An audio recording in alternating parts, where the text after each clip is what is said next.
Assalamualaikum warahmatullahi wabarakatuh. Hamdan wa syukran lillah, hamdan wa syukran bihudurikum.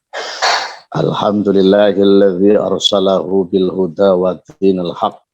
Alhamdulillahilladzi an'ama alaina wa hadana ala dinil islam wal iman wa ihsan. Alhamdulillahi rabbil alamin. Assalatu wassalamu ala asrafil anbiya wal mursalin Sayyidina wa maulana Muhammadin wa ala alihi wa ashabihi ajma'in. Amma ba'du, ilahi anta maqsudi wa ridhaka matlubi a'tini mahabbataka wa ma'rifataka. Di hadapan para ahli silsilah Toriko Qadiriyah Naqsabandiyah Pondok Pesantren Suryalaya Sernarasa, wabil khusus di hadapan guru suci kita, murabbi arwahina Syekh Muhammad Abdul Ghassafullah Masul Qaddasallahu sirah, sebagai ungkapan terima kasih kita kepada Allah. Dengan wasilah beliau kita dikenalkan ruh kita kepada Allah. Tentunya pada sore hari ini lewat wasilah manakib ini kita doakan sama-sama semoga Abah panjang umur, sehat walafiat, ditambah karomah barakahnya sama Allah sebagai wasilah ruh kita mahabbah ilallah. Al-Fatihah. A'udzu billahi minasyaitonir rajim. Bismillahirrahmanirrahim. Alhamdulillahi rabbil alamin arrahmanir rahim maliki yaumiddin. Iyyaka na'budu wa iyyaka nasta'in ihdinas siratal mustaqim siratal ladzina an'amta 'alaihim ghairil maghdubi 'alaihim waladdallin. Amin. Barokah manakib yang kedua kita hadiahkan untuk Umi beserta putra-putri Abah dan keluarga kita, almarhum, almarhumah, ibu, bapak, anak, saudara, suami, istri, tetangga, kanan kita yang sudah pulang ke rahmatullah, yang sudah di sisi Allah. Semoga dengan barokah manakib, barokah guru mursyid, Allah memberikan kenikmatan, kebahagiaan kepada keluarga kita, almarhum, almarhumah semuanya. Al-Fatihah. A'udzu billahi minasyaitonir rajim. Bismillahirrahmanirrahim. Alhamdulillahi rabbil alamin arrahmanir rahim maliki yaumiddin. Iyyaka na'budu wa iyyaka nasta'in ihdinas siratal mustaqim siratal ladzina an'amta 'alaihim ghairil maghdubi 'alaihim waladdallin. Amin. Barokah manakib yang ketiga kita hadiahkan untuk keluarga kita, saudara-saudara kita, tetangga kanan kiri kita yang mungkin pada hari ini diuji sakit sama Allah. Semoga Allah mengembalikan kesehatannya sedia kala. Semoga kita semuanya hadir beserta keluarga kita, anak turun, semuanya panjang umur, sehat walafiat, rezeki kita semuanya berlimpah melimpah, yang punya hajat dimudahkan sama Allah, yang punya masalah diselesaikan sama Allah, yang punya hutang dilunasi sama Allah, yang punya usaha dilancarkan sama Allah, menghasilkan rezeki yang kaya raya berkah. Anak turun kita dijadikan Allah menjadi orang-orang yang soleh solihah, dan kita bersama anak turun tercatat dimampukan, dibisahkan bisa melaksanakan ibadah haji, umroh, Makkah wal Madinah, termasuk murid-murid Abah yang tercatat selalu bahagia. Bahagia di dunia maupun bahagia di akhirat dengan barokah manakib, barokah guru mursyid. Allah ridho mengabulkan segala hajat-hajat kita baik dunia maupun akhirat. Al-Fatihah. A'udzu billahi minasyaitonir rajim. Bismillahirrahmanirrahim. Alhamdulillahi rabbil alamin arrahmanir rahim maliki yaumiddin. Iyyaka na'budu wa iyyaka nasta'in ihdinas siratal mustaqim siratal ladzina an'amta 'alaihim ghairil maghdubi 'alaihim waladdallin. Amin. Kepada para wakil talqin, para kiai yang tidak bisa kami sebut satu persatu yang sangat kami hormati dan dimuliakan Allah, pengagas manakib MOS, manakib online sedunia, di antara ada Umi Syahid, Bu Wahyuni dari Inggris, Teh Susi, dan yang lainnya yang ikut serta belajar sama-sama istiqomah untuk melestarikan, mengamankan amaliyah yang sangat dicintai guru mursyid, yaitu manaqib, yang sangat kami hormati dan dimuliakan Allah Subhanahu wa Ta'ala. Puji syukur kita haturkan kepada Allah Subhanahu wa Ta'ala dengan ucapan Alhamdulillahirabbil alamin, di mana pada sore hari ini telah kita semua telah ditakdirkan Allah, telah tercatat di Lauhul Mahfuz waktu itu dan hari ini terlaksana, bahwa kita pada sore hari ini dimampukan, bisa ikut manaqib sebagai manaqib dua kegiatan, yaitu madrasah dan raudhah. Apa itu madrasah? Madrasah adalah tempat untuk belajar. Di zaman Rasulullah namanya majalis taklim. Yang kedua raudhah. Apa itu raudhah? Yaitu majalis dzikir. Dua majelis ini dijadikan satu sama guru mursyid, yaitu ada khidmah amaliyah dan khidmah ilmiah. Khidmah amaliyah bagian dari raudhah, khidmah amaliyah, khidmah ilmiah bagian dari majelis taklim madrasah. Subhanallah, siapa yang masuk ke majelis manaqib pasti bisa beramaliyah, dituntut dengan menambah satu wawasan, yaitu dengan ilmu. Ilmunya untuk dilaksanakan melalui aplikasi, mengimplementasikan bagian dari amaliyah, itu manaqib ibadah. Alhamdulillah. Kedua kalinya, sholawat beserta salam Allah, semoga Allah melimpahkan kepada baginda Rasul Muhammadin sallallahu alaihi wasallam. Ikhwan wal akhwat semuanya, mohon maaf saya itu kalau langsung to the point satu materi itu kadang belum bisa. Tentu saya harus robito dulu ke Abah, wasilah doa dulu baru nyambung. Kalau nggak di situ bingung saya mau kemana pola pikir bicaranya ini. Maka saya mohon izin, tidak bisa saya melepaskan mendoakan guru dulu, itu belum bisa. Maka izinkanlah dengan setiap kegiatan manaqib mendapatkan tugas khidmah ilmiah ini, saya harus berdoa dulu sebagai tanda syukur kami kepada guru mursyid, yaitu mendoakan beliau wasilah dengan wasilah manaqib ini. Ikhwan wal akhwat semuanya, ibu bapak, terkait di bulan Safar, di mana dulu pernah saya cerita soal bala, tapi sekarang ini saya ingin mencoba. Saya sering mendapatkan share-sharean di grup terkait dengan namanya di bulan Safar, di hari Rabu yang terakhir. Orang Jawa mengistilahkan Rebu Wekasan. Ada yang mengatakan hari Rebu Pungkasan. Arti secara bahasa Indonesia, Rebu Wekasan itu diartikan orang Indonesia dengan hari Rabu yang terakhir di bulan Safar.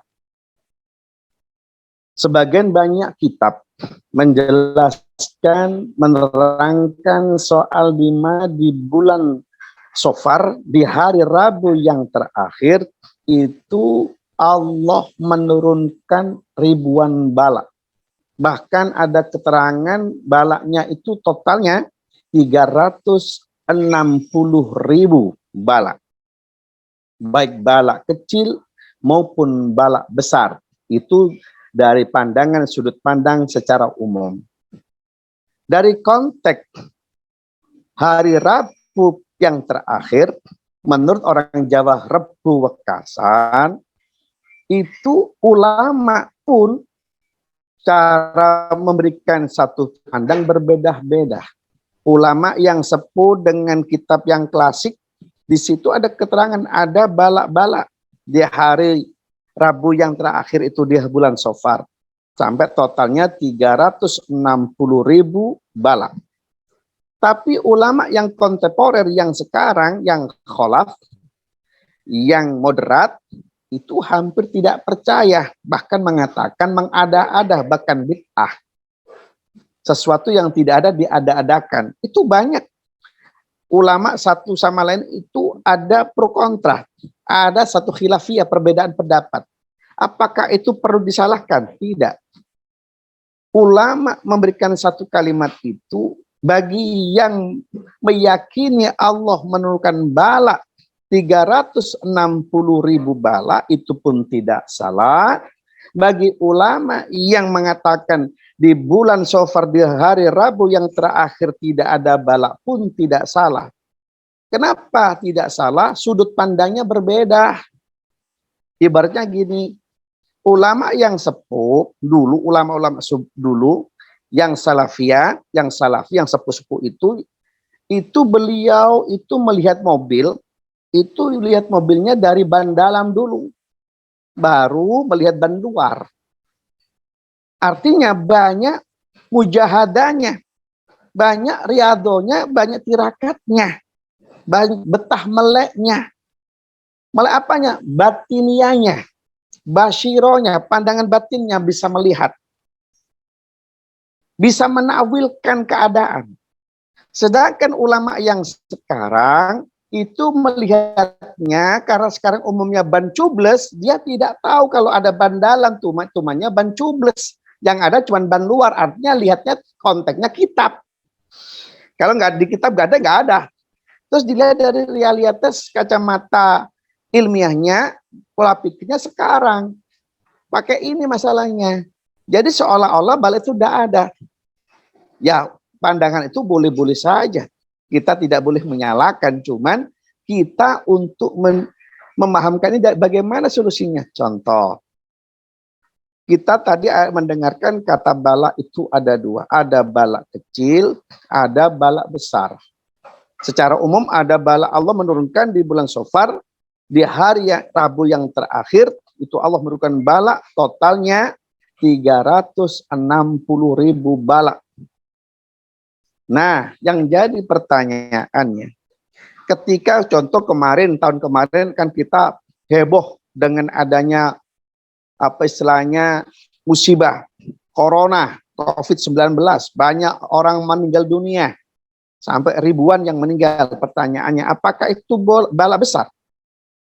Jika orang melihatnya dari sudut pandang mata telanjang, orang mengatakan itu bala besar. Karena banyak yang meninggal, setiap hari meninggal, pagi meninggal, siang meninggal, malam meninggal, setiap hari. Berbagai daerah, bahkan mendunia itu. Ini orang mengatakan itu bala besar.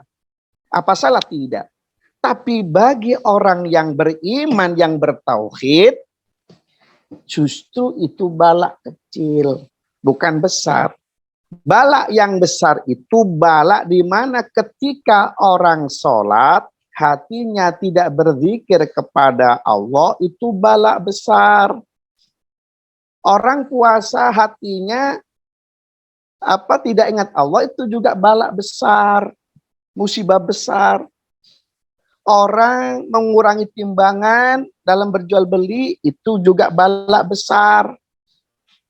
Orang melihat orang dengan sebelah mata, katakanlah dengan muka yang kecut, masam, itu juga bala besar.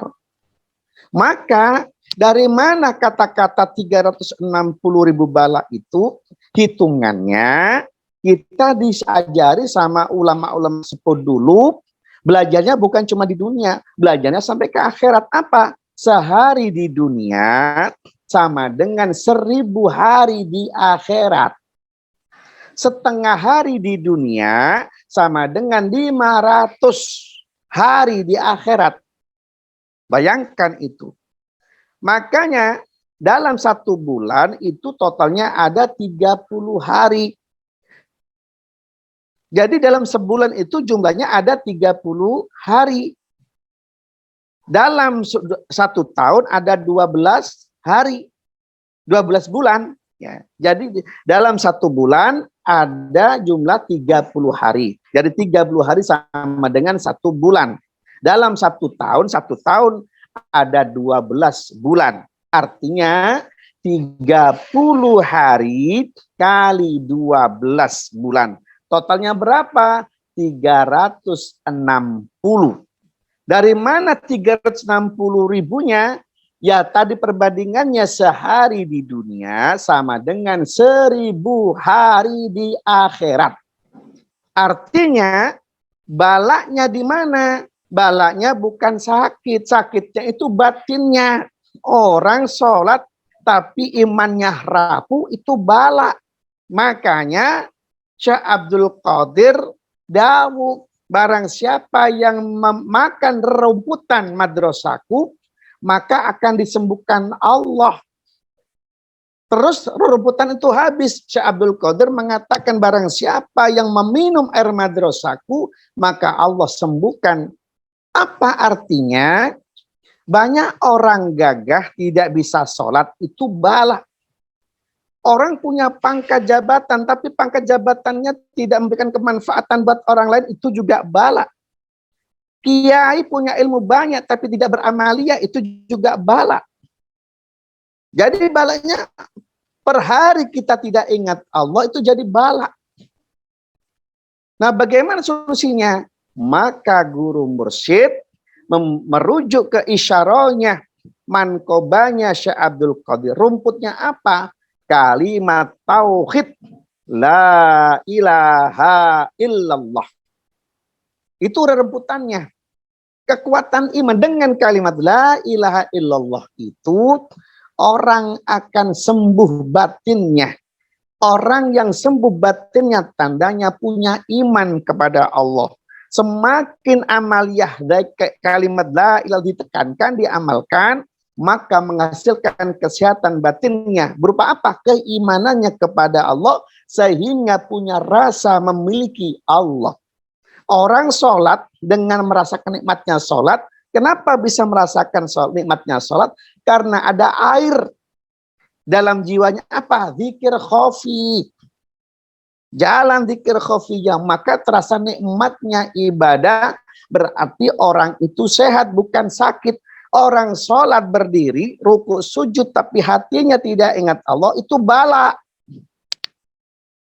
Orang puasa cuman menahan lapar dahaga, tapi ucapannya sama masih menyakiti orang lain, juga bala. Maka guru mursyid memberikan dua alat. Satu rumput, dua air. Rumputnya apa? Kalimat la ilaha illallah, yaitu alat menyembuhkan batinnya, jangan sampai sakit. Biar apa? Bisa menjalankan proyeknya Allah. Apa alatnya? Yaitu kalimat la ilaha illallah. Untuk apa? Supaya kuat iman. Orang yang kuat iman itu sehat. Sehingga bisa menjalankan proyek-proyek Allah dengan benar. Dengan rasa nikmat. Sholat, merasakan khusyuk. Kenapa khusyuk? Karena hatinya ada ingatkan dalam zikir khafi.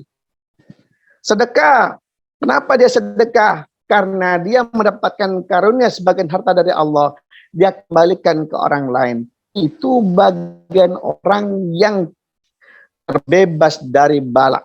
Maka subhanallah, kita musibah yang paling berat yang terakhir, ketika orang ajalnya tiba, tidak bisa mengucapkan kalimat tauhid, la ilaha illallah, su'ul khotimah, itu bala yang jauh lebih besar. Subhanallah walhamdulillah, kita sudah ketemu guru mursyid, kita sudah dikasih alatnya. Bagaimana ketika kita ajal tiba? Tentunya sebelum mati kita diajar caranya kembali kepada Allah. Dengan apa? Tuntunan kalimat setiap sholat. Dzikir la ilaha illallah yang telah ditancapkan dengan bahasa Arabnya ditalkinkan. Jangan kurang, sedikitnya 165. Lebih banyak, lebih baik. Otomatis itu ada upaya meningkat. Maka ketika dimanapun dia mengiang-iang kalimat itu la ilallah, sampai tidur pun masih mengingat kalimat la ilallah dan zikir khafi. Maka supaya kita bisa istiqomah amalia itu, kita sama guru mursyid dimasukkan ke madrasahnya. Apa? Manakib. Karena di manakib itu bagian dari madrasah. Ada ilmu-ilmu di situ. Untuk apa? Memacu amaliah kita yang biasanya lemah supaya semangat lagi. Maka masuk manakib ini bagian dari apa? Madrasah, sekolah yang tidak ada batasan usia. Kenapa? Terkait dengan amaliyah zikir. Subhanallah, kita ini tidak ada majelis yang semulia manakib ini kecuali manakibnya Syekh Abdul Qadir dari pondok pesantren Thariqah Qadiriyah Naksabandiyah Ma'had Suryalaya dengan guru mursyid Syekh Muhammad Abdul Ghassaful Maslul sebagai silsilah yang ke-38. Beliau bersemayam di pondok pesantren Sinar Rasa. Kita diajari lewat manakib, kita masuk ke madrasah dengan di dalamnya ada yaitu raudhah, yaitu amaliyah zikir. Karena dengan zikir untuk mengabulkan sebagai wasilah terkabulnya segala hajat-hajat kita baik dunia maupun akhirat. Itu saja yang dapat kami sampaikan, kurang lebihnya mohon maaf. Intinya orang yang punya zikir khafi terbebas dari bala, baik bala dunia maupun akhirat. Dua kalimat la ilallah husnul khatimah, yang satunya disambut jiwanya bersama kalimat la ilallah untuk menjumpai Allah Subhanahu wa taala. Semoga kita termasuk orang yang bahagia dunia akhirat. Kurang lebihnya mohon maaf. Assalamualaikum warahmatullahi wabarakatuh.